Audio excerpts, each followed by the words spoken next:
harder and more during exercise, what's controlling that? I mean, obviously the brain is, but what signals is the brain tracking to do it right? So you're not breathing 2 times as much as you need, or half as much as you need. Okay, so what I've just said is this. That's today. That's Thursday. That's tomorrow. And Shabbat, because that lecture doesn't exist either.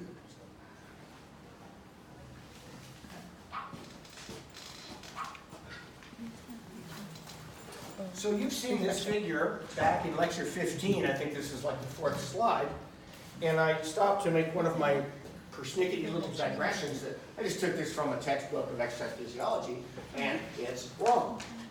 In a very subtle way. In a very subtle way.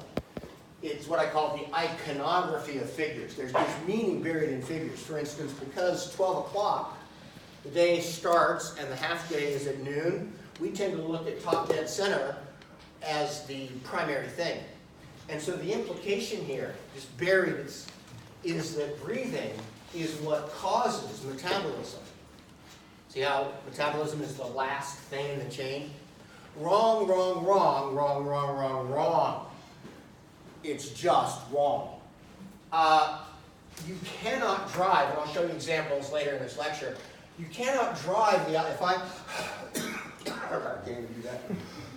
If I took 10 or 20 deep breaths, I would not increase my oxygen uptake, except to the muscles that I was using to breathe. All of the steps in that system are predicated on demand. And so I think you guys saw, and I believe in the one I posted, it comes out. It looks this way, which is, it's the disappearance of oxygen. So you contract a muscle, ATP levels drop, the creatine phosphate shuttle into the mitochondria transmits that information that we're losing high energy phosphates in the cytosol, pick it up in here, and in here on the inner membrane of the mitochondria, oxygen, molecular oxygen, begins to accept protons and is turned into water, right? That gradient, the gradient between the oxygen concentration inside the mitochondria and the gradient in the bloodstream where I presume this hemoglobin is, that's what creates oxygen uptake. So it's what's called a demand system. You can't drive it from the front end. You have to create demand. Is that okay? And yes, agreed. Okay. So here's a figure, a diagram depicting the oxygen transport system as a whole. Just to do a couple things about wording, just vocabulary. The word respiration is a very general word, and it is most properly used for the mitochondria. That's called cellular level respiration. The only other time I'll talk about respiration is if I'm talking about this entire, when I say that, I usually say the respiratory transport system, the entire system. That's the only time you should say respiration. Using the term respiration for the lungs is an abomination. Lungs don't respire, they pass oxygen, right? So the proper term for that in Espanol, dice los lungs, pulmones, pulmones, sí, los pulmos. So pulmonary refers specifically to the lungs, and I understand that some of you are EMTs and on the street you might be scooping someone off the pavement and say their respiratory rate is 16, right? But what you really mean is their frequency of breathing is 16. I see Mary nodding her head. Their respiratory rate is probably like 16 picograms of oxygen per milligram of mitochondrial homogeneity. Don't try to change anyone else, just realize. So pulmonary talks about the lungs, and the act of moving air in and out of the lungs is called ventilation. Ventilation. It's not respiration, it's ventilation. Trust me, this is meaningful. This is useful for the distinctions we're going to make. Now, as you look at this system, I just said it's predicated on the gradient over here. And one of the big take-home points about this system is it's based on diffusion gradient. So you may have heard in your EXB 110C and MPB 110C class, they talked about facilitated diffusion.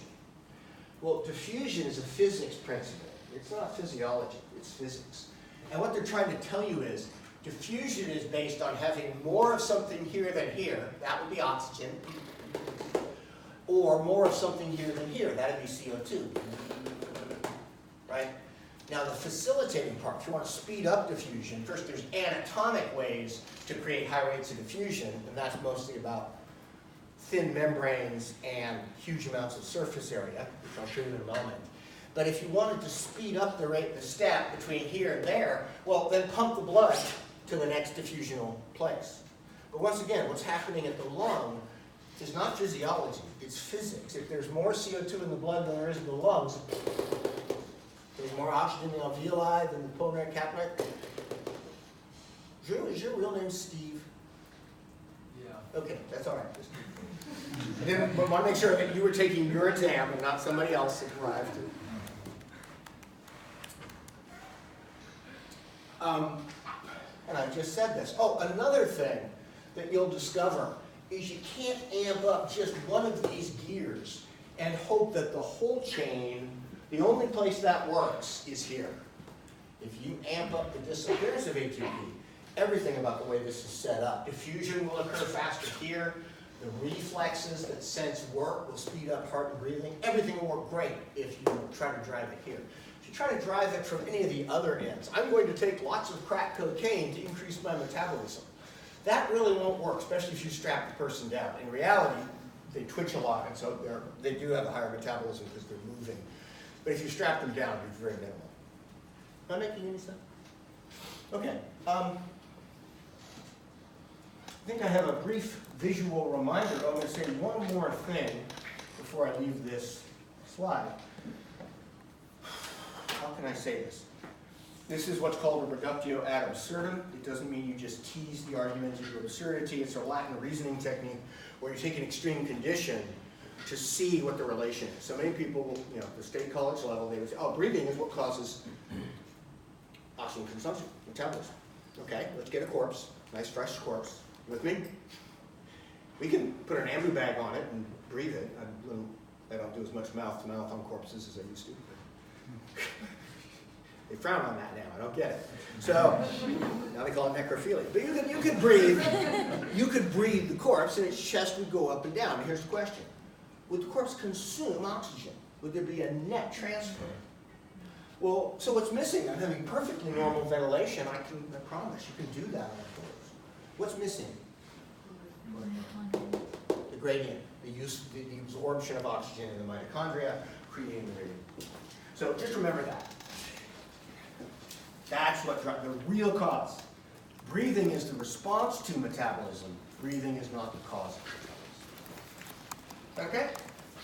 Now, since I've just told you that the foundation of this respiratory transport system are these diffusional barriers, let me just remind you about diffusion, just really briefly, kind of a visual.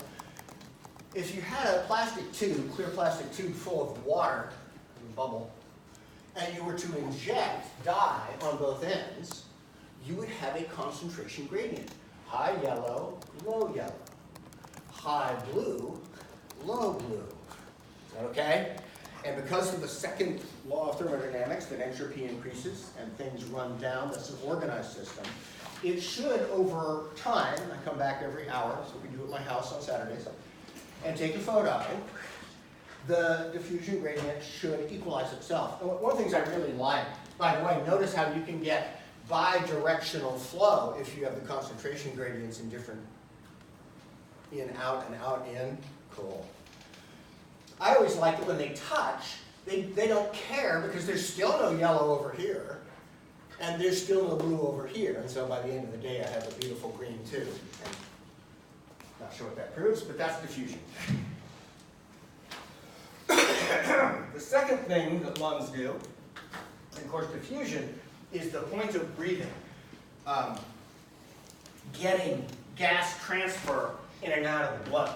Now, if we go to the level of ventilation, people way overcomplicate this. The chest cavity is a box of bones, if you want to put it that way, a caja de huesos, right, a box of bones.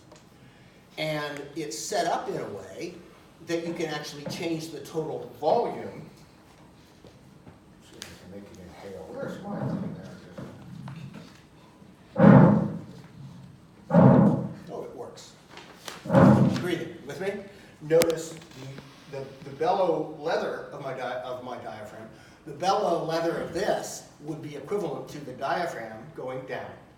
Notice the ribs as a whole are flexured on the spine that they can go up and out. So they literally do this on an inhalation. Is that okay? I find that the rest of the MPP department obsesses over the pleura. The pleura don't cause breathing. The expansion of the chest cavity do. Surgeons, if someone has an infection or disease or cancer, we tear out the pleura all the time. People breathe just fine without pleura. Pleura are cool. They create a mechanical coupling that allows transfer of side-to-side energy with slippage so you don't get kink points in the lung. I'm not against pleura, but kind of lose the rest of the faculty just is like, ooh, the pleura cause breathing. No, they don't. Next time someone says that, I'll cut their pleura out. So, excuse me. I'm ill. I must be forgiven for my intemperance. Tell me, what is this? What is the, oh, I know how to do it. I'm going to really quickly review the muscles of breathing, but I don't want to spend a lot of time on, so here we have chest x-ray. Those are ribs. That's a heart. These are the lung fields. What is to expand our caja de huesos, what muscle causes the bottom of the box to drop? We already mentioned it. Diaphragm. Diaphragm, very good. Let's see if we have that. So with a full inspiration, you can see the two domed bubbles. There's a little gas in the stomach, as there often is, and right there. And then with a deep breath, these flatten out and drop. Is that okay? Does anyone remember what muscles, what primary muscle at rest would assist in pulling outward the ribs up and out? The external intercostals, right? Now, at rest, I want to remind you that breathing is passive. Again, watch my model. I'm going to use muscles to inhale. But exhaling is a freebie. The passive recoil of the chest wall and the elastic in the lung. So at rest, we're in no hurry to get it back out. We have lots of time. That'll change with exercise. You've got to get it in, get it out. So, does that make sense? So that's all the review you're going to get of the mechanics of ventilation. And I just gave you a figure to do the primary reminder. Remember, during active breathing, by this they mean exercise, we'll engage a whole ton of additional, for instance, the abdominal muscles become expellers. The internal intercostals become expellers, or they empty. Lleno la caja. Okay, one more big concept in review, and then we can actually talk a little bit about, so how do we actually make sure we're breathing the right amount? And of course, if all you studied was rest, you would know nothing about this because you only breathe one amount, 8 liters a minute. It's really boring. Exercise helps you understand. So one of the great problems, the most effective way to breathe would be to have in tubes and out tubes from the lung. You have an inhale tube and an outhale tube. I'm really surprised on Star Trek they never had an alien who did that. They'd be a great exerciser. Birds, especially migratory birds, have a partial division between in tubes and out tubes in their lung. You get much better delivery of oxygen to the alveolus. Let me show you what the problem is. That's called tidal breathing, when the air comes in and goes out the same tube, like the tide washing back and forth through a canal. An interesting phenomenon happens, and that's called dead space. So watch my, I'm going to inhale. You ready? And inhale. And so a molecule of air that was floating here, clean air, came in and went down this tube and wound up here. I want you to watch what happens when I exhale. So presume that I have the breath in here and it's all getting used up. There's CO2 being added to it, O2. So I let go, watch what happens. Crap. What is the content of this non-exchanging tube called the trachea at the end of a breath? What's in there? Used up air, air of low oxygen and high carbon dioxide. And so the very first part of the next breath is a recycling of the terminal part of the last breath. That's the concept of dead space. It's the part, it's the conduits that are non-exchanging that you must traverse before you actually get to deliver the air to the part of the lung that can undergo diffusion. So in a human, this is looking at rest, we're going to ignore physiologic dead space in this class. We're going to talk about anatomic dead space. Anatomic dead space includes the trachea, most of the, like the first 17, 16 branches of the bronchial tube trees. And so that usually adds up, depending on how big you are. Drew's might be 200, and Donia's might be 100, just the range. But it's around 150, based on your total size. Is that okay? Now, a typical breath, tidal volume, one breath usually has about half a wine bottle of air volume in it for a typically sized person, half a liter. Is this okay? So, if of 500 liters, 150 never reach the alveolus, that's telling you your dead space ventilation is about 30% of each breath. Not very effective. Everyone tracking that? Now, one of the keys, again, why exercise is so important in revealing the way things are set up. What would happen if, at the start of exercise, you simply took bigger, deeper breaths? If your tidal volume went to 4 times normal, resting, to 2 liters. Do the math again. 150 divided by 2,000. Now you discover your dead space ventilation is less than 10%.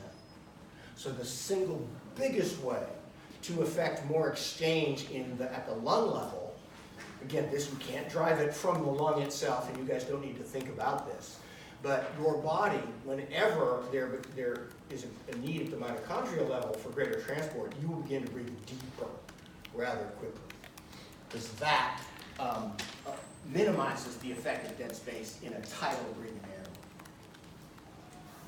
Everyone track that? So a review of what I've said, and we'll move on to the more interesting stuff. So in the first roughly 16 branches of the trachea, air moves in and air moves out, and there is no exchange between the bronchial wall and in any kind of bulk way. As you get to the terminal bronchiole, respiratory bronchiole, where you start to see little studs of alveoli, and then down into the alveolar sinus, this is the area where diffusion occurs. I want to remind you that these tubes are so small that up here, if you take a breath, air goes like this. Down here, the resistance to flow is so small, or so high because of the small tube, that when you breathe down here, what happens when you breathe is you cease to have effective ventilation on the bulk flow. And so what happens at this level, almost all the movement of molecules is molecular. It's by diffusion. Okay?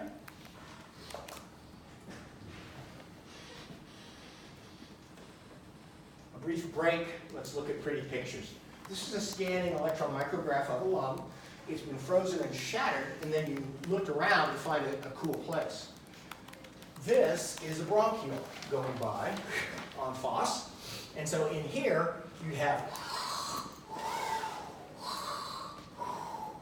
right? These little, this always makes me want Indian food, reminds me of papadum. These little lentil wafers, these thin-walled, crackly things, these are the alveoli. This is where diffusion happens. So there's 2 functions to the lung. Ventilation, which is an active function that uses muscle, the tubes. Diffusion, that is a physics principle. And in a moment, if you just look at this, you can make a quick guess. Diffusion is going to have to do with thinness and total surface area. That's my guess. With me? So So let me show you a photomicrograph of alveoli. So these are alveoli. Here's the air chamber. Here's a type 1 pneumocyte, the cell that lines the alveolus. Oh, here's a capillary. So first off, there's huge, by having so many of these little chambers, you get basically the surface area of half of a tennis court. One side of a tennis court is packed into your chest in terms of these. In terms of thinness, notice here's a capillary, there's a red blood cell. What is separating that red blood cell from the air of the alveolus? 4 cell membranes. The inner and outer membrane of the endothelial cell of the capillary, and the inner and outer membrane of the type 1 pneumocyte. That's all it separates. So thinness, let's see. If you actually looked, I gave you the equation, physics equation for diffusion. Do not panic, it's way simpler than it looks. Diffusion occurs when there's a pressure gradient, when the pressure on one side is higher than the pressure on the other. With me? That's the thing you've got to have. Then, if you have a ton of area, see area there? If you have lots of area, diffusion goes faster.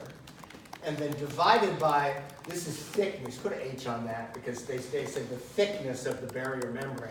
So if this is small, this whole thing becomes large. So the thinner, the better.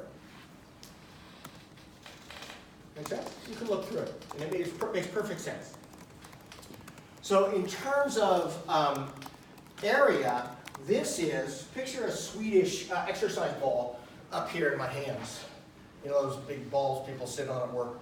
Picture that as the alveolus. This is a freeze fracture electron micrograph where they whacked it and then they looked around until they found a place where an alveoli had broken off of the wraparound investiture of capillaries. So it reveals how many capillaries run across one alveolus. I would say quite a few. Make sense? So this would be a terminal pulmonary arterial opening into the capillary web in red, and as everything percolates across where exchange is happening, oops, I went the wrong direction. This is a pulmonary arterial coming in with deoxygenated blood, and as it percolates across, you get oxygenated blood in the pulmonary vein. Again, all okay? I know I'm going a little fast, but this is, in theory, you've had this before. And we're going to talk about exercise for the last 7 slides, 8 slides. Okay, so this is another, you may not recognize this as the same picture of those gears I showed you, but this really is the same picture as those gears I showed you at the beginning, going in the other direction. So buried in here are the mitochondria. Contraction is what uses up ATP better than anything else, and when that oxygen moves into the mitochondria to combine with protons in the process of oxidative phosphorylated coupling, which is apparently stored in my knee for some reason. Once you have oxidative phosphorylated coupling, oxygen disappears, and that's what creates the gradient. That right there, that's what creates oxygen transport. Then we do have 2 circuits that pump fluid. This is the cardiovascular circuit. And this is the tidal pulmonary circuit. In, out, in, out, in, out. With me? So I'm going to do one more explanation of why ventilating corpses is so unsatisfying. Never had one get up and thank you. Rude. So I'm not saying you can't add more air to your lungs. So in the deep alveolus, because there is a diffusional gradient due to dead space, inside your alveolus, you usually have about 16% oxygen, and then in the distal up here, probably 18, out here, 21%. Hence, there's a gradient. I'm not saying that if I, wow, I got 3 breaths before I call. You could hyperventilate, and that would diminish that diffusion gradient. This value in here would go from 16 to 18, maybe even to 20 before you passed out. Are you with me so far? So you could add more oxygen in here. Now, what are you hoping is going to happen from that? And I'll show you why that won't work. What are you hoping is going to happen? You're hoping that that oxygen will wind up over here in the bloodstream. Okay, well here's the problem. in the bloodstream, barely 1% of the total oxygen in the bloodstream is dissolved as individual oxygen molecules in the plasma the way CO2 is dissolved in soda pop. Less than 1%. 99% of the oxygen moved in the bloodstream is carried on a transporter protein called hemoglobin.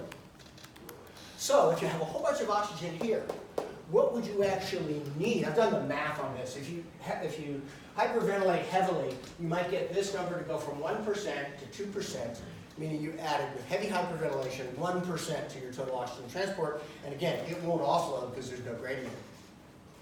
So it's just futile. So what would you, I'm bringing this up for a reason, what would you need if you had increased breathing in order to actually get sort of a bulk transport of oxygens in the bloodstream? You need empty taxis. You need your Ubers to arrive not full of people. Please send me an empty Uber. All of our Ubers are full.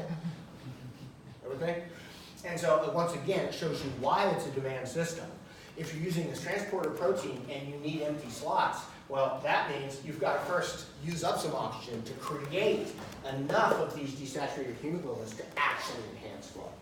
So once again, it's funny how when we used to have an EXP major, the students actually directly measured their own resting metabolisms, and sometimes I would mess with them, or usually just one student was nervous enough. They would hyperventilate just because they're not used to having a thing in their mouth, and they're good. And you can actually demonstrate this directly, that their hyperventilating oxygen consumption was not measurably different from their oxygen consumption levels. Their CO2 excretion is different, but not their oxygen. Is that starting to make sense? So I've slipped in one more concept here, which is called the VAQ. Sorry for the terminology. V.A, that's the ventilation of the alveolus. Q would be the cardiac output. And so what this usually means is you need a ratio of of air coming into the alveolus, oxygen moving into the alveolus, and empty hemoglobins in the blood flow to get oxygen transport. And in a human body, this value is usually 0.8. And don't ask me why it's not 100%, 80% of perfect is good enough, and there's reasons. In 113, MPB 113, I think they might have talked about that. So that's called VAQ. So in other words, all of these gears, I'm the mitochondrial gear, and then the cardiovascular gear, and the ventilation gear, these all have to basically accelerate at the same speeds. You can't change the system by just changing it. Does that make sense? So, now let's move on to, because clearly where I'm trying to get to, if I'm talking about breathing more, I'm trying to talk about exercise. So, the rest of the lecture will be about, there's fewer slides, but they're a little bit more brain teasing, the slides that are left. So I want to talk about, so who's in charge of this change in breathing? Here we have a nice change. Let's see, what is that, 100. So that's what, if we put Drew on a treadmill and made him run at 80% of his VO2 max, he would pop that out. And he'd be able to hold that for about half an hour to 45 minutes. Just because I know his training stayed better than the rest of you. Not that he's perfect. Notice at rest, we have a resting ventilation down around 20. It's actually more like 12, but okay. We have a resting ventilation that's small. We start the exercise, and we have a 500% change in ventilation, and the vast majority of it happens in the first minute. This is very interesting. By the way, once again, your MPB 101 lab hasn't been altered since 1980, and they make a huge deal of this anticipatory rise. Arousal is arousal. When people are aroused, for instance, if I take a rat and with no warning, yank it out of its cage and drop it in a bucket of water, does it have an anticipatory rise? No, it didn't know. If a tiger comes through that door right now, will I have an anticipatory? No! So an anticipatory rise is almost a laboratory artifact. You have to know that something is about to happen, and the critter you're working with has to have the ability to foresee the future. You're basically talking about a human arousal response. The same is true if you're on a hot date. It's not central to exercise, is what I'm trying to say. Now, among the changes you see, first off, it's a huge change in ventilation. Huge. The other really interesting thing is that literally within the first 10 steps, the first 30 seconds, the vast majority of the change has already been instituted. And because that's not enough time for carbon dioxide to make it back into the lung, to make it to the chemoreceptors, it's so fast. We tend to think of this as probably being neurally instituted. Central command, I'll show you data on this in a moment, but the idea that as soon as the brain activates a bunch of muscle, it also activates the lung. And I'll show you the best data in this whole course for central command. It'll also show you why it's been so hard for me to show you that. It's hard to show central command. Then notice up here that in a light workload, if we did half the workload, this would level off and be utterly flat. Notice there's kind of a little bit of a drift here, that it starts there and it just keeps rising over time.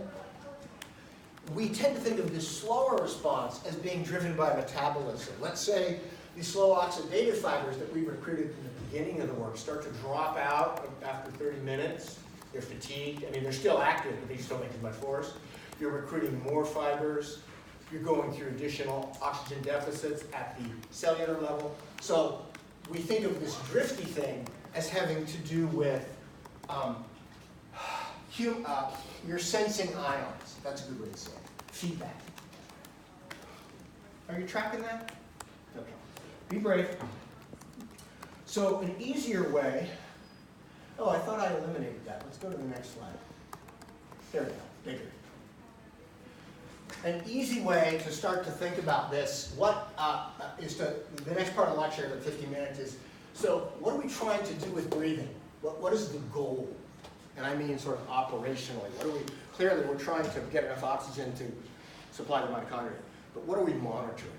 So this is a really cool study in which you take someone, they lay on a table, you attach electrical pads to their larger muscles, and you turn on an electric stimulator. They're laying on the table. I've done this before. You start to bounce. You with me? Now, can there be central command if the motor cortex has not been activated? No. So this model blocks central command. No one did anything involuntary with their head. They're just being shocked. On the other hand, do they seem to increase their breathing by a hell of a lot? Yes. Are you with me so far? So clearly there may be more than just central command. There may be more pathways. And then the next question comes, and what are they breathing in order to achieve? And I've taken out all the other variables to make it really clean for you. This is the amount of the pressure of the carbon dioxide at the alveolar level. You have to do a slightly invasive measure to get that. But notice how it's not changing? So what that means is they are breathing precisely more to clear whatever extra molecules of CO2 are appearing due to the electrical exercise. They are breathing in perfect proportion to their extra CO2 production. I will show you this 10 more times, but it's the biggest fact of exercise ventilation is it appears to be, we call this eucapnic hyperpnea, and I'll define that in a moment. So this is in sheep, and it's an invasive study showing the same thing as the last one. Which of these two just looks more like a line, just looking at it? What seems more liney?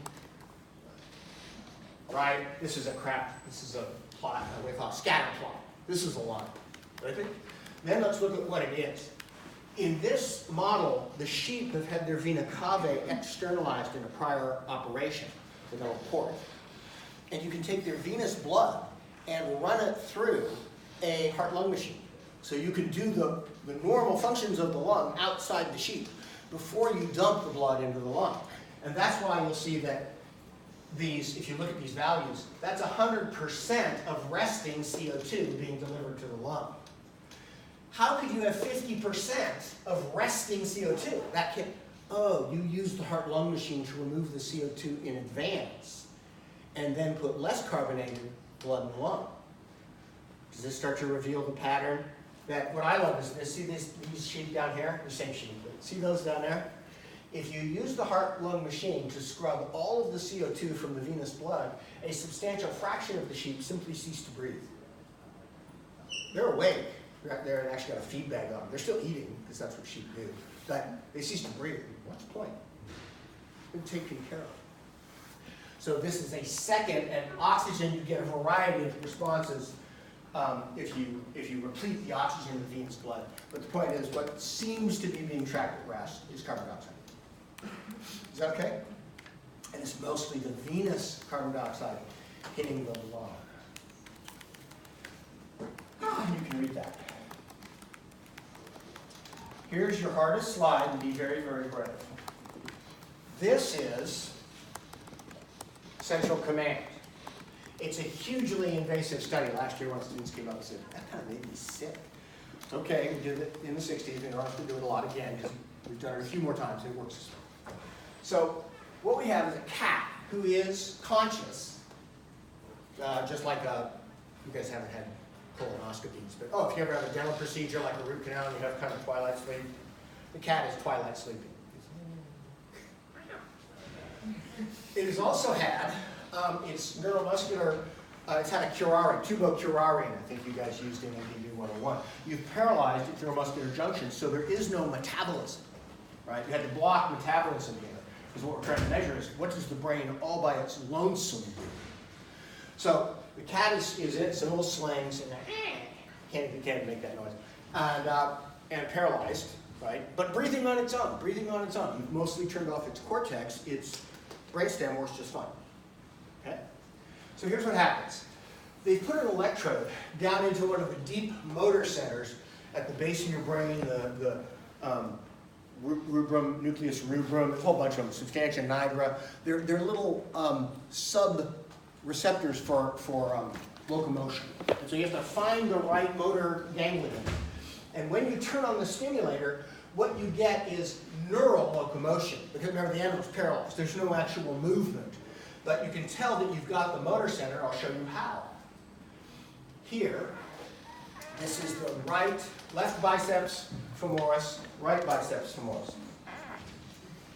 So when you turn on the electrode, you get nerve traffic that would cause alternate limb flexion. Are you with me? But there's no metabolism, there's no movement. See how hard it is to prove their central command? Be brave. Now, this here is the phrenic nerve activity. Where does the phrenic nerve go to? The diaphragm. And so the area under this curve would be the distance from there to there, that's the frequency of breathing. And the area under the curve is the tidal volume for each breath. Still okay. But watch what happens when you stimulate a brain center for locomotion with no change in metabolism, no increased CO2 flow, are you with me? What happens to the phrenic nerve traffic? It is more frequent, and its volume of each breath comes close to doubling. That's convincing evidence of central command. Simply activating locomotor centers that make skeletal muscles go automatically get and you can show cardiovascular central command as well. But this is the best data. Yes? Yes. How do you mean? Oh, it has metabolism. How would you put that? There's no increase in metabolism when you stimulate. It continues at resting metabolism. So there's thank you. Very, very good. You feel better. Excellent. Cool. So there's no delta metabolism, no additional need for breathing. Thank you. Perfect. It has a nice resting metabolism. Did everybody get that? I'm not going to show you anything harder than this in the entire class. So you see why you had to do this to block every form of traffic that might be used as information for breathing, and then monitor something deep in the brain that's related to breathing. That's hard to do. And so this is really good data that central command has a lot to do with that initial jump in breathing, 10 steps into your run. So one way to cut to the chase, and I'll show you a final, good, we're going to finish this lecture on time, and I'll stop torturing you with complex diagrams of theories. I've read about 100, 200 papers on ventilatory control during exercise, and there's two things you see over and over again. If you stimulate one form of ventilatory input, you never achieve that 500% increase that we see during exercise. You see some fraction. You know, even the central command study in the CAT, if you go back and take the increased frequency and the increased area under the curve, you might come close to a doubling of respiration, 100% increase, but we need 500%, so it's not enough. A second thing that you see in the studies is, in studies that try to block levels of ventilation, you go in and you cut the something or other up. You do a circulage cut around the trachea because that's where all the autonomic nerves that sense CO2 in the lung, in the pulmonary lung, come from. So you could sever all those. And you think, okay, that'll stop their response to CO2. It doesn't. And don't panic. You're used to thinking in a rational way. That's why you're lucky to have me. Completely irrational. When you see a system that's doing this, what it tells you is the integrating center is monitoring multiple different sources of information and then rapidly selecting the one that's giving the best signal, right? So you get information directly from the electrical activity in the muscle. You get central command straight out of the brain. You have central chemoreceptors sensing pH. You have pulmonary chemoreceptors sensing CO2. So you have many, sort of like hunger. You know how hunger, we've discovered ghrelin and leptin and protein PPY and stretch and cholecystokinin, and am I making sense?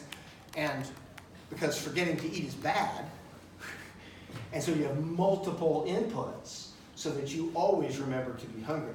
Well, this is the same as true of breathing.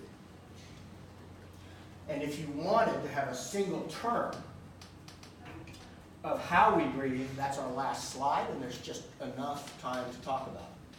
So if you want to get in, here's two recent references talking about this, and it's kind of funny. I figured this out after the first 100 papers. Oh, this is a redundant system.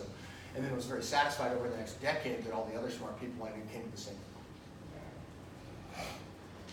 So now this is where we'll start up tomorrow. We have 5 minutes, perfect. And we're going to start to talk about, so here's a resting, zero load cycling where there's no load, you're just moving your limbs. And then they start to put workload, so you work harder and harder and harder and harder. Here, there's metabolism, delta metabolism. And so what we would expect is if you're working harder, there'll be more mitochondrial oxygen consumption. Here it is, oxygen consumption going up. And then because the byproduct of mitochondrial respiration and Krebs cycle activity is carbon dioxide, we should see the production for carbon dioxide go up. Right? And what did we just decide is that one of the primary things of all these different inputs, what in general is the breathing response set to do? Get rid of the carbon dioxide. And we have a really nice way to begin to test this, and tomorrow I'll test it even more. But notice in the early phases of exercise, both the carbon dioxide response and the CO2 or the oxygen response and the carbon dioxide response are quite linear. So we would expect if what we're breathing to do is to clear that, the increase in ventilation should be linear. Ventilation. It is. Now, as we go to high intensity work, and we'll describe why this is at the end of next lecture, but in high intensity work, you'll start to see the CO2 break away from linearity. The oxygen consumption is always linear, but the CO2 starts to get curvilinear. So which one of these do we think ventilation is tracking? CO2. See it? We track CO2. So along the column on the side, I wrote some points of what's regulated. The arterial CO2 remains constant. How do we hold the arterial CO2 constant if we're throwing carbon dioxide into the bloodstream? We breathe more. And then finally, another way you can tell what's regulated, didn't I teach you at one point that if you're looking at a big panel of data and the bottom is stressor, the regulated variable is the one that changes the least. So somebody just look at this and see if you can find me a nice flat line.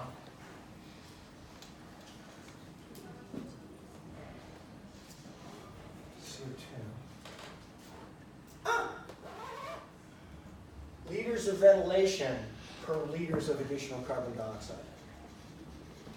So the evidence, again, I've shown you 3 or 4 slides that say we seem to breathe, regardless of what the afferent signal is, we breathe enough to get rid of every extra molecule of CO2. And if you were to put a respiratory name on that, the word that a pulmonologist would use, if he hadn't blanked out his slide, I'm a pulmonologist, I know the name, is, why does it take away, there it is, no, come back, little cursor. I won't curse you if you come back. The term for that is eucapnic hyperpnea. And we'll define some of these terms next time, but eu means true. Capnos refers to CO2. So this is true CO2. What is true CO2? That's the regulated valuable we find in the arterial, dissolved in the arterial blood, 40. So 40 millimeters of mercury plus or minus 3 is true O2. And then the second word, pnea, hyper, I left the P out. Pnea means breathing, and hyper means extra.